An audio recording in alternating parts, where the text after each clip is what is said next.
VSN அகாடமியின் தினம் ஒரு கூற்றுக்கான 39வது வினா, சிவசமுத்திரம் அணை காவிரி ஆற்றின் குறுக்கே கட்டப்பட்டுள்ளது.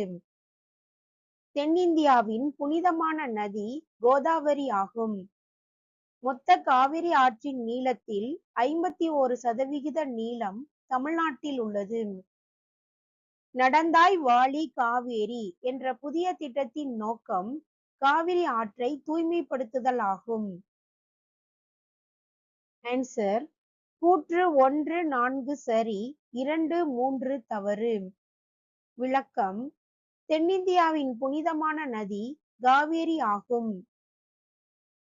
நெக்ஸ்ட், மொத்த காவிரி ஆற்றின் நீளத்தில் 56% நீளம் தமிழ்நாட்டில் உள்ளது.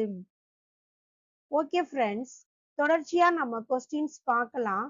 மறக்காம சேனலை சப்ஸ்கிரைப் பண்ணுங்க. நன்றி.